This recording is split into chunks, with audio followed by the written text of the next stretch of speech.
And it's always a good sign when the players need to have a coaches meeting right off the bat. I lead the league in alarms, by the way. But in any event, the Players Leadership Council met with Shane Waldron this week. The Bears offense heading into week 4, 30th in total yards, 30th in points scored, like tied for 28th in offensive touchdowns. So there's the thing.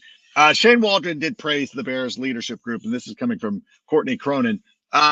Praise the Bears leadership group, specifically DJ Moore, Mercedes Lewis, Cole Kmet, and Caleb Williams, for the conversation they had with the coaches on Monday after the loss. Players and coaches have repeatedly talked about the need for better communication and everybody getting on the same page. What has been the issue? According to Mercedes Lewis, he said, without pointing out certain people, I think there is this game, man. You either expose others or you get exposed. You don't have the room to not be doing your thing. When you see guys make a great catch, it took all 11 for that to happen. When you see a touchdown, it took all 11 for that to happen. That's what it's all about. He went on to further reiterate, listen, new offensive, sometimes as a coach coming in, you might be walking on eggshells. I just got to kind of put that to bed. Nobody's sensitive in here. We want to win games as badly as you do. It's a collaborative effort. This is not Pop Warner. And this is the thing where we're at already. But in any event, we got a great show lined up for you today. So, Sammy, why don't you go ahead and roll the intro? Turn up your volume. Because you're about to listen to The Sick Podcast with Adam Rank. It's Hester trying to work it back to the middle. Gets past the first wave, and here he goes. It's Hester inside the 30. Hester's going to take it all the way for a touchdown. And no flag, 92 yards. Brought to you by Circa Sports, Illinois. The sickest Chicago Bears and fantasy football podcast. Sports entertainment like no other. It's gonna be sick. Welcome to the weekend edition of the Sick Podcast with Adam Rank. We have got, like I said, a great show for you today. And as a matter of fact, with coaching being on the mind, I had to go to somebody who I've known for some time now, somebody that I've looked up to for forever. And he's going to be joining the show here in just a moment. Now, we've enjoyed his work for years, going back to his time at Sports Illustrated. He went to Yahoo. And then I had the privilege of working with him at the NFL Network, NFL Media. I remember the first time that I ever met him. It was at an event in New York. And I said that I know that I'm not good enough to bring you your coffee, but I went across the street to Tim Hortons to get him a cup of coffee. He has done such amazing work. He's written books on Jerry Rice, Kurt Warner, Dennis Rodman, and Natalie Coughlin. And he's putting out a new book, The Why is Everything, a story of football rivalry and revolution. And that's going to be released on October 1st, but you can pre-order it wherever books are sold. Please welcome to the show my friend Mike Silver. And Mike, it is so great to see you once again. How are you? Dude, that's amazing that you got me coffee, because I was definitely in a haze. I think that must have been the upfronts right when I got hired. Yeah, and 100%. That means Jeff Darlington was there, Michael Irvin, just bad influences all the way around. And we had Judy Batista reining us in. Yeah, thankfully. So first of all, thank you. Secondly, I owe you probably like a super gourmet coffee drink at some point. Like I had something, I was in Chicago last week and I had this coffee drink, a latte that had some cayenne pepper in it. And I got to tell you, nice. That took it to another level. It was tremendous. Yeah, there's a place right behind the Chicago Athletic Association Hotel that has some of the best coffee, which is amazing. But listen, that's a story for another day. I want to talk about your new book coming out because it touches on the coaching in the NFL, in particular Kyle Shanahan. I know there's an anecdote from the book where Kyle Shanahan really puts it on people like, hey, if you can't justify your job, you need to get out of the office. And what is the backstory of that? Does this all stem from Mike Shanahan, who got his break with the LA Raiders back in the day? How did this evolution happen with this amazing coaching tree? Yeah, so the book kind of starts, with some personal experience. I was a young beat writer in the early 90s covering the 49ers. Mike Shanahan was embattled. He had a short stint as the LA Raiders head coach before Al Davis took him out. It was very Lane Kiffin-like, but a Yes. precursor. Then he went to Denver, where he'd had some success and got fired by Dan Reeves and accused of insubordination. Basically, Dan Reeves said Mike Shanahan and John Elway were teaming up to run their own plays, which probably was a stretch, but it made him look terrible. And he arrives in San Francisco, where Steve Young has just spent a year as the starter because Joe Montana had an elbow injury. And Steve Young, for 49er fans' taste, runs too much, doesn't read defenses, and mostly is not Joe. And so you have these two damaged people who together fused it into this, ridiculously great run of 3 years where they got taken out by the Cowboys twice. They finally won that Super Bowl with Steve throwing 6 touchdowns against the Chargers, Super Bowl 29. And Mike Shanahan ends up in Denver. Then he gets the outside zone and takes it and meshes it with the West Coast offense. And then we fast forward to Washington in the early 2010s. So the 5 people on this cover who are the main characters, it's Kyle Shanahan, Sean McVay, Raheem Morris, Mike McDaniel, Matt LaFleur. They're all on that Washington staff. And, I liken it to like the early days of Silicon Valley. If Andy Grove and Ted Hoff and Steve Jobs were all these young guys at the same company, kind of buddies, and collaborating, but also competing to see who could come up with the most innovative thing. And Kyle was kind of the guy who would decide, whether these ideas or concepts were worthy. And, these guys always talk about the why for so long in coaching. In football, it's been, we do it because it works. It just works. That's how it was done. And that's how Bill Walsh did it. And these guys deconstruct everything. They want to know the purpose behind everything because in their mind, it all meshes together. And if you can't explain it, get out of Kyle's office. By the way, they want to be able to explain it to the players, which that was definitely players wanting to know why was frowned upon for a long, long time in the NFL. Yeah, it's a new way of thinking. And, we've seen the success of everybody that's come from the Mike Shanahan coaching tree. And you look at the division, you have Matt LaFleur in Green Bay. You have KOC in Minnesota. Now, Dan Campbell is his own thing. I think Bears fans are now looking at Matt Eberflus and wondering if they made a mistake, if they should have gone with some other thing. Are the Bears just antiquated, running out a defensive coordinator, and a guy like Matt Eberflus?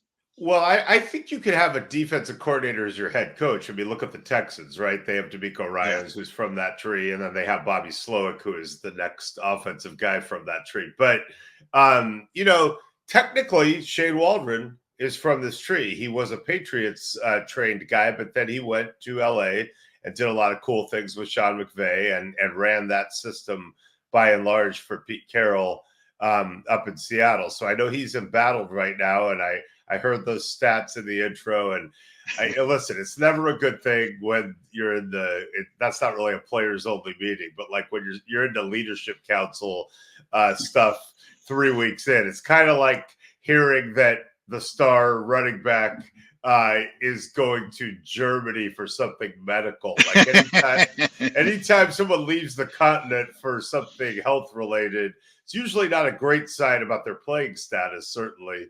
But and yet those two teams I referenced have the same record somehow. The 49ers and the Bears both 1-2. So what a testament to the Bears that they're not 0-3. I know Shane's a super smart guy and is capable of, creating good things. And I would explain it this way. Some coaches still look at running and passing. It's like I have two menus. Like I have my run menu and I have my pass menu. Maybe I'll pick that one. I like this play. This crew is much more like they have their foundational stuff. They have an ecosystem. They're trying to craft an opponent-specific game plan to exploit a defense's rules. They're trying to counter the counters. They believe all the answers are there, and it's all intertwined. So I know Shane is right there with all these guys when it comes to that philosophy. I will say this: what Kevin O'Connell and Matt LaFleur are doing so far in September, equally extraordinary. Kevin is so good at this. He was with Sean McVay in LA. I think not just schematically, but in terms of connecting with quarterbacks and players and getting the vibe right. He is, right up there. And then Matt LaFleur, wow. I mean, with Aaron Rodgers, it was like, well, I mean, look, it's Aaron Rodgers, it might not be the coaching. Then it was Jordan Love, and it was like, damn, I didn't know Jordan Love was good. This happened fast. I mean, they may have paid him too fast, but that's between them right and his agent. But if you took a blind poll in August of every NFL coach, talent evaluator, or anyone who knows football and said, all right, which quarterback currently on an NFL roster going to a new system is likely to win 2 games in September as a starter, Malik Willis might have finished last. And really, Matt LaFleur is very, very prominent in this book, and we learn all about his story and the stuff he and Aaron went through when it got bad, and last year how they kind of built it back up after a rough start. Kevin's a guy who is in the book, but not detailed a ton. But if the book were being written this year, I'd probably have to wedge in an O'Connell section. No, for sure. And, and he's winning with Sam Darnold.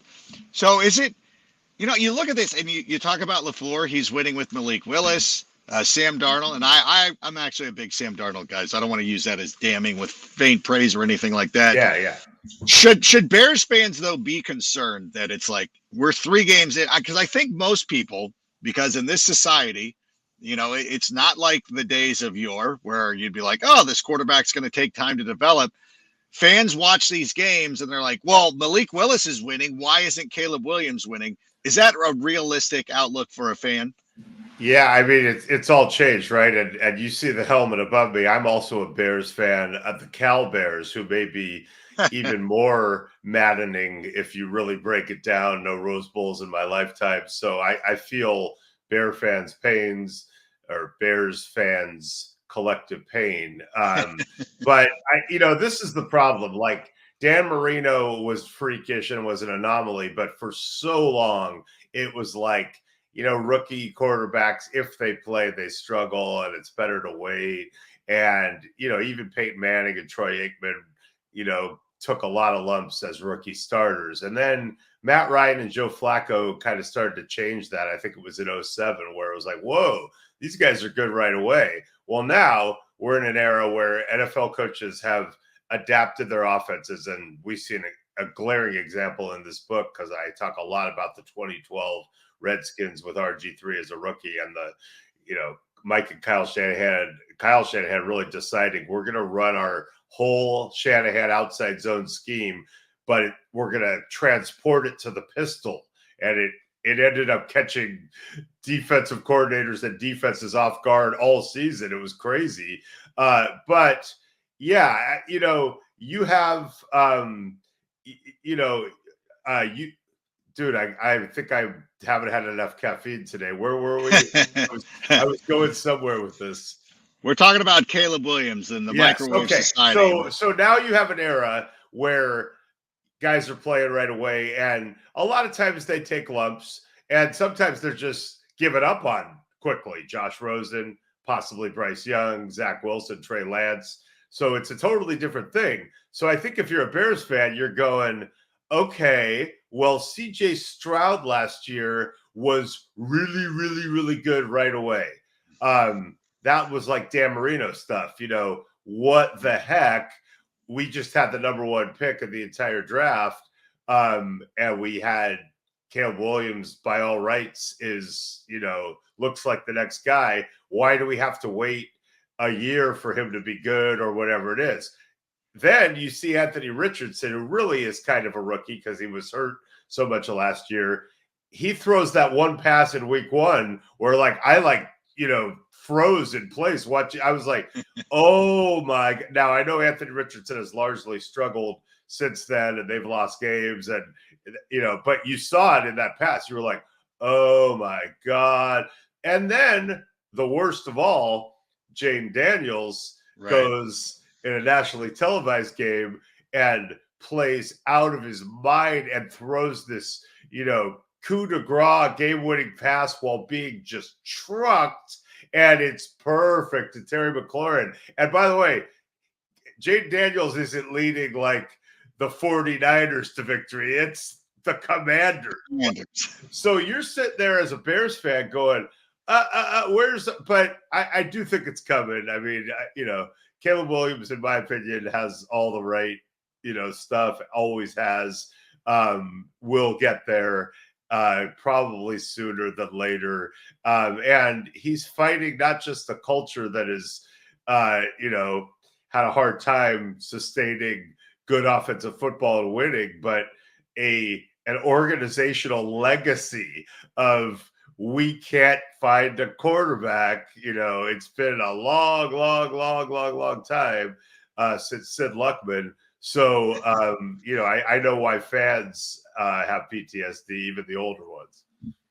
Yeah, but we should feel good, though. I mean, I believed coming into the draft that Caleb Williams was the guy, and I thought Jaden Daniels was good, but I'm like, I didn't think there was much of a discussion of who it should be. And like you said, even with JD going out there and playing so well in a Monday night game, which came a week after Caleb didn't look great against the Houston Texans. Right. Is this just one of those things and you talked about Steve Young and having to wait that out and playing in the shadow of Joe Montana. Is this just a thing where you would just tell Bears fans to chill out? It's going to be there. Yeah, I would, except I just heard they had a players council, a leadership council thing. There was that. So, I would. I think, and I agree with you. I talked to so many GMs and talent evaluators and coaches, and this was not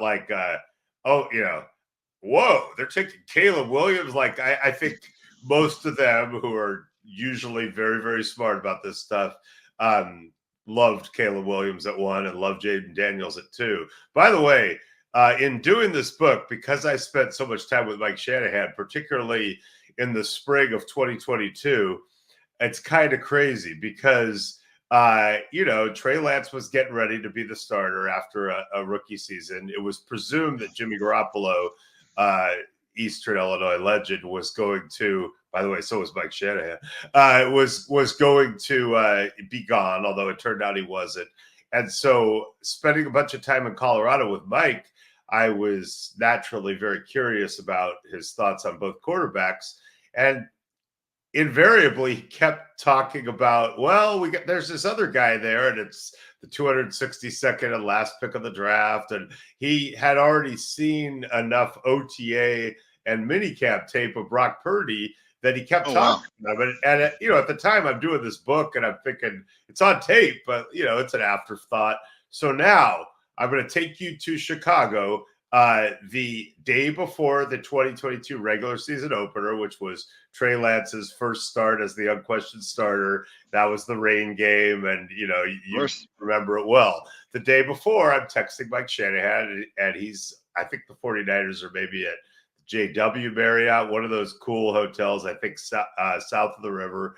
And he's like, hey, come by. So I go up to his room, and we're talking, and I'm asking about Trey Lance. And there's actually a chapter title that reflects this in the book. But he says, all of a sudden, he goes back to talking about Brock Purdy. And he goes, when you have a guy like that in your building, you don't let him out. And I'm like, Brock Purdy? You don't let him out?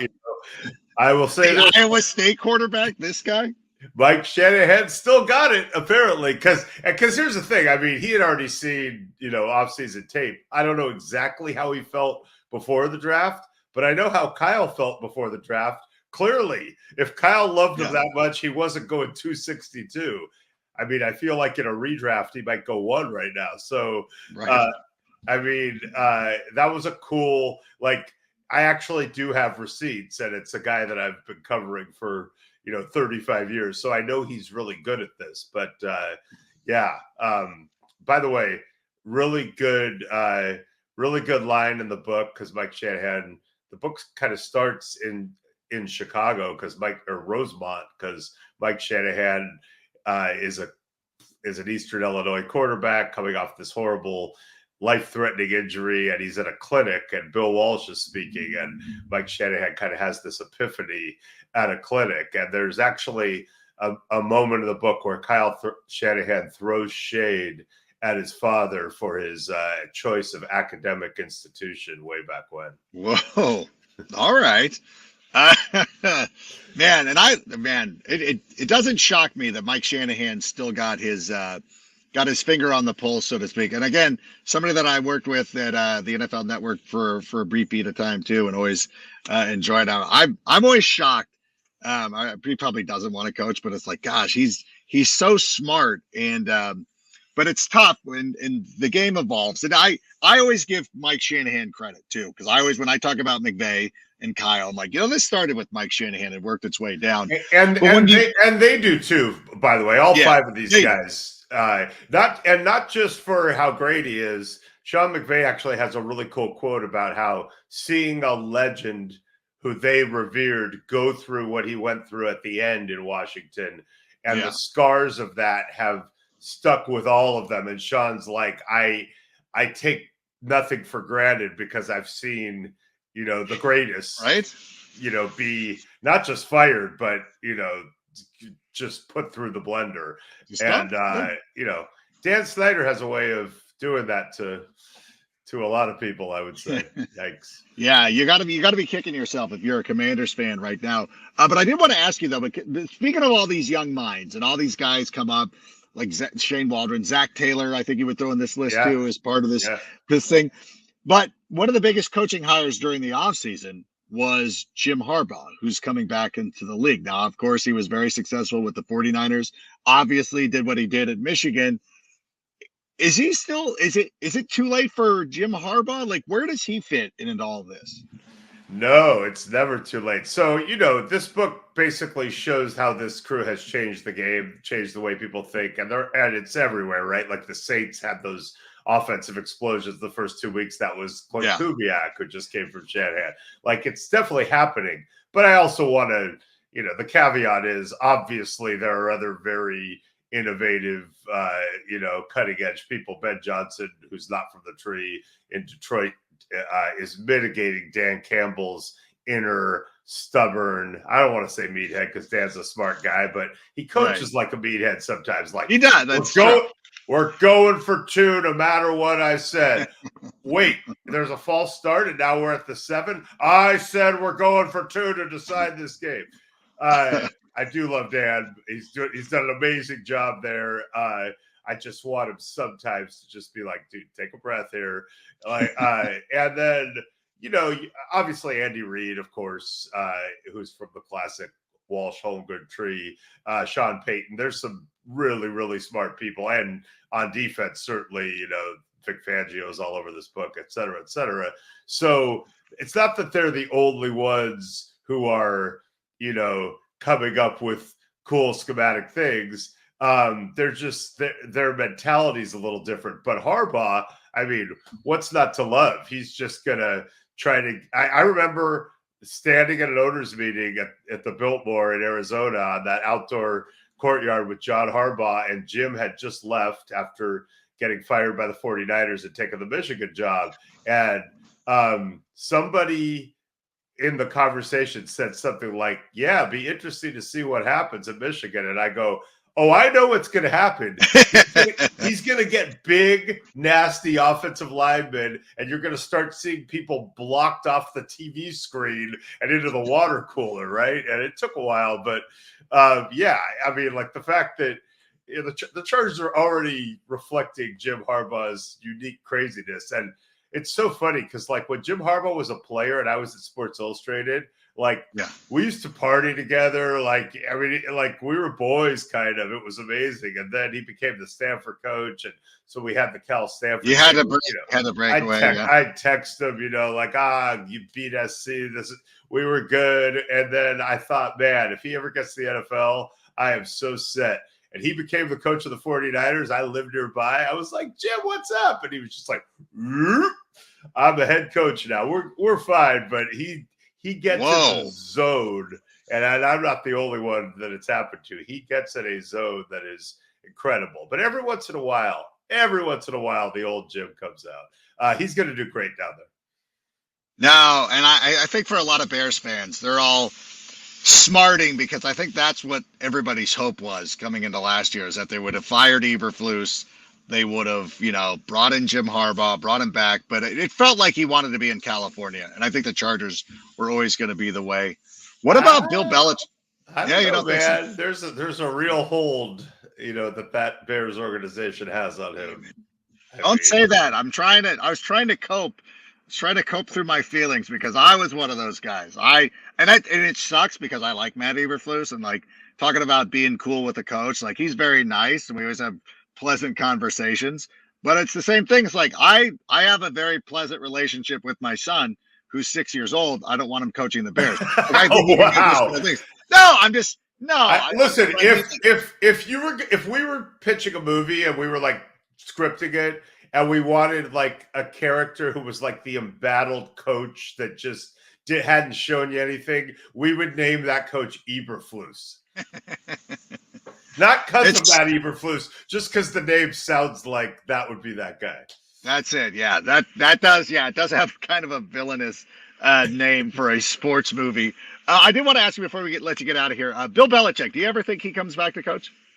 I do, and simply the reason I say that is because he hates doing media so much and has gone so far down the I'm going to do media road, seemingly because he's trying to, make it palatable for him to come back and coach now, I guess. I mean, listen, Bill Belichick and I have, had our major differences, and I could go on and on about how he comports himself, but he's one of the greatest coaches of all time in any sport. And I think if he came back, he'd be, wait for it, really, really good at coaching football. But I also get why. But wouldn't it go against the conventional wisdom of what you're talking about here, where like now everybody wants somebody from the Mike Shanahan coaching tree?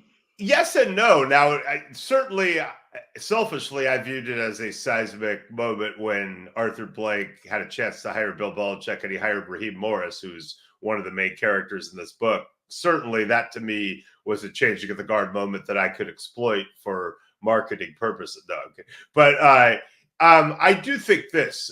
Interestingly, according to Mike McDaniel in this book, when he's talking about that Redskin run when all those guys were there, back then, almost every defensive coach would just give you their defense. This is what we do. We vary it a little, but this is us, and you could game plan against it accordingly. Belichick was the one guy back then who'd be like them, like, no, I'm changing it every week.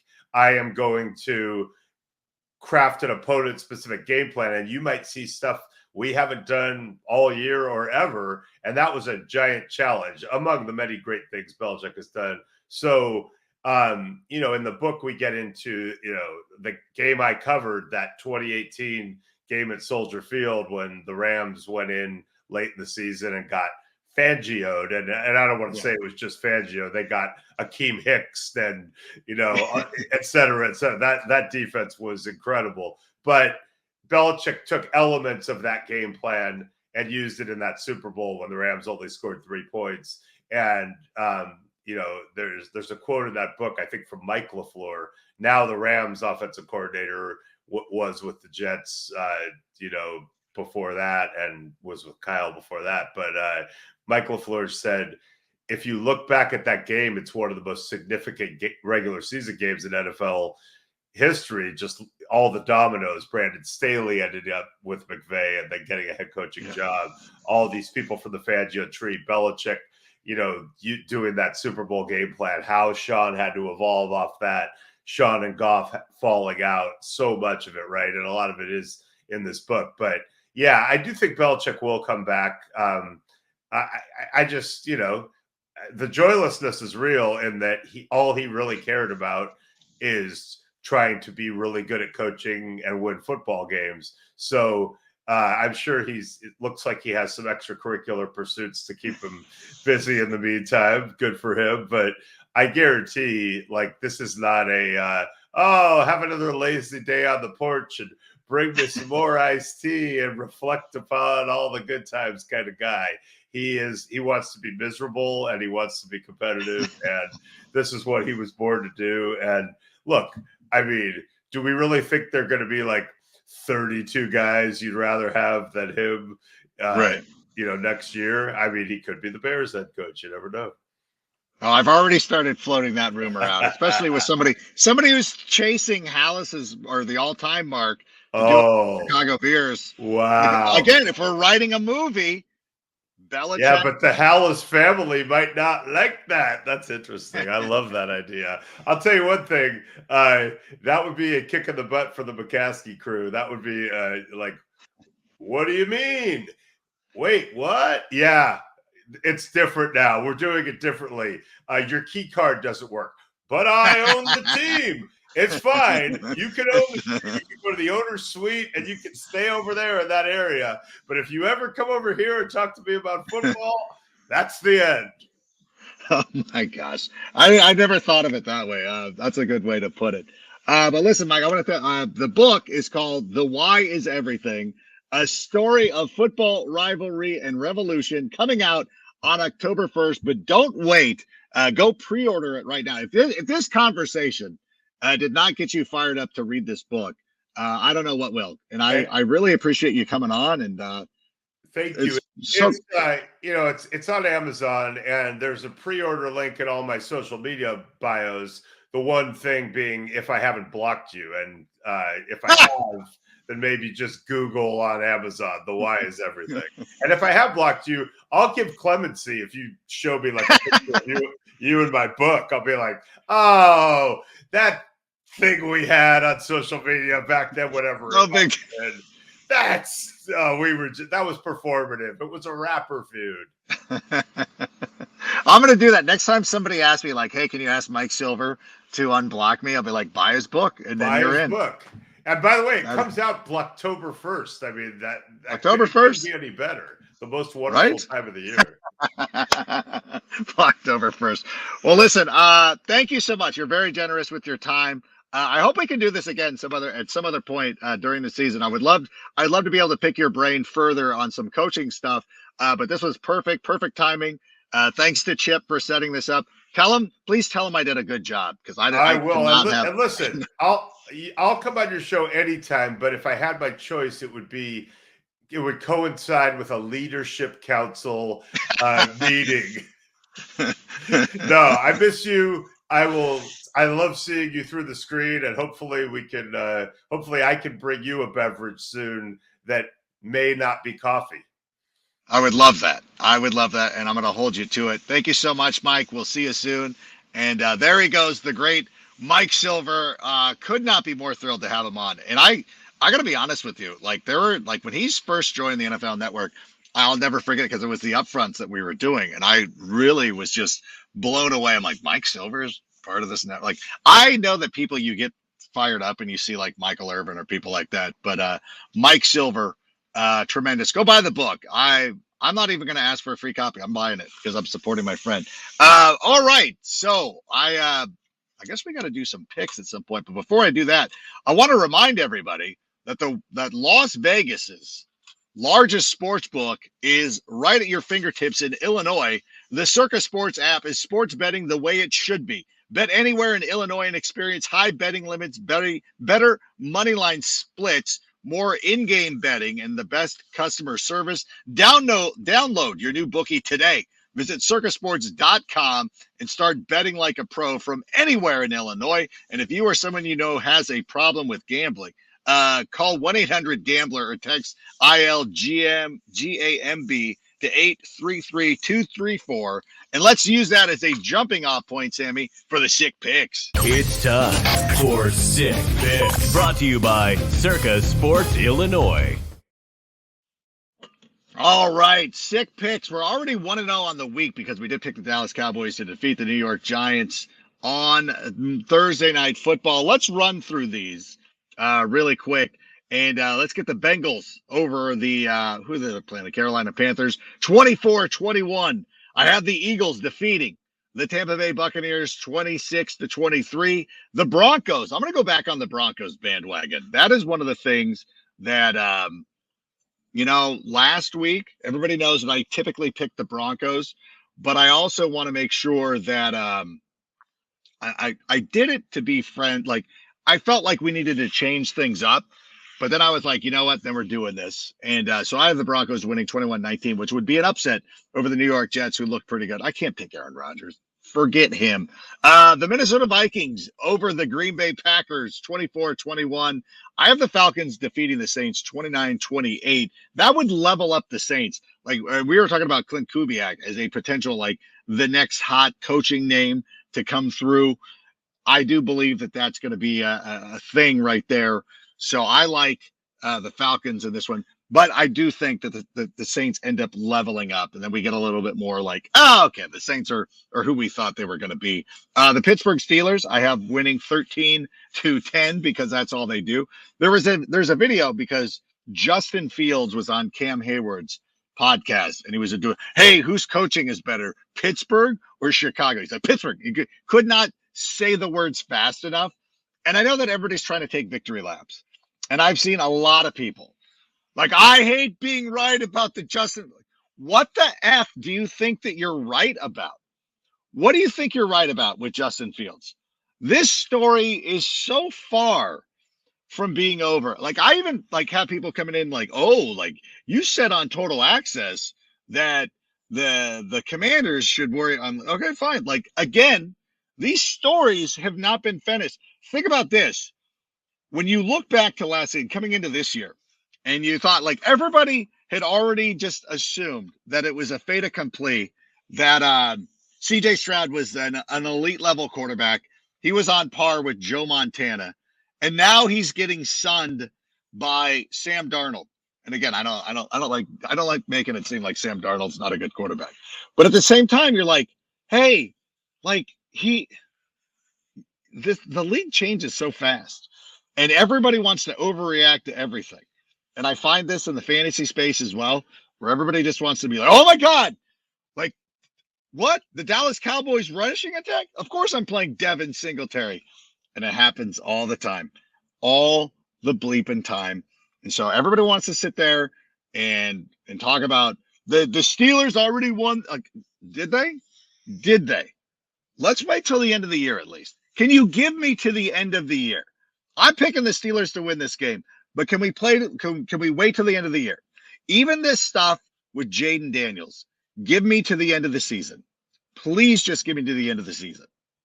I want to see what happens. Here's the thing, okay? Coaches and defensive coordinators are going to start watching tape. And the things that some of these guys have been able to do are going to get exposed. And it's not necessary, and it's going to come down to your next adjustment. Caleb Williams has already shown such a command for the offense that he's changing plays, he's doing all that stuff. When the next wave comes in and you got to adjust as a quarterback, Caleb Williams is going to be ahead.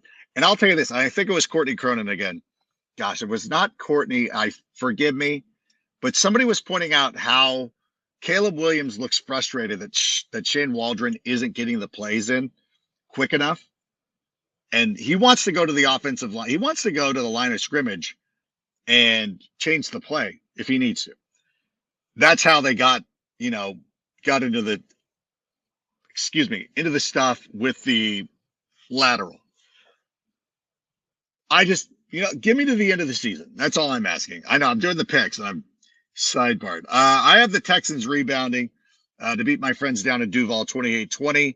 I have the 49ers destroying the Patriots 31-13. Raiders upsetting the Browns 24-20. Our friend Beverage Dave of Circa Sports, who is a big Browns fan. Oh, I should have had him on. Why? We're not playing the Browns. The Raiders are. Chiefs in a runaway over the Chargers over there. I'm going to say 30-10. Ravens 19-18 winners. Close one. I know. I just feel like the Ravens level up here. I know it shouldn't be. I have the Titans winning 3-2. The Lions, that's going to be low. Thank God there's 2 Monday night games on, so we don't have to watch the Titans. I've seen one. I actually watched another Titans game on the all 22s. Lions 35-21 winners over Seattle. I still think Seattle's not that good. I don't know. I could be wrong. I've been wrong before, and I'm sure I'll be wrong again. As far as the Chicago Bears go, like, do I need to tell you who I'm picking in this one? Again, I've said this before. Sean McVay is a very good head coach, and I read Mike Silver's book because it's amazing. It will be amazing. I'm sure it's amazing. I haven't read it yet, but I'm going to buy it. Here's my thing. I truly believe that the Bears are going to respond this week, both offensive and defensively. They will find ways. The Rams also have issues on the offensive line. Like, there was a reason why people were backing off of Kyron Williams because they're like, well, like, no Cooper Kupp, no Puka Nacua, bad offensive, struggling offensive line. Kyron Williams might run into some problems. Now, he was good last week. I'm going to give him that. But at the same time, I do believe the Bears are going to get to him. So give me the Bears in that one. I don't remember what the final score I think I had. I think I had like 24-17. I don't think we're going to see like a 45-point performance out of the Bears, which we'd love. I would love to see I'm glad we don't have this kind of game because Mitch Trubisky once had 6 touchdowns against the Buccaneers that gave us false hope. So I don't want one of those false hope games, but I also do. And that's the thing too, is whenever somebody goes out there and victory laps over, what Jaden Daniels did, I think of that Mitch Trubisky game.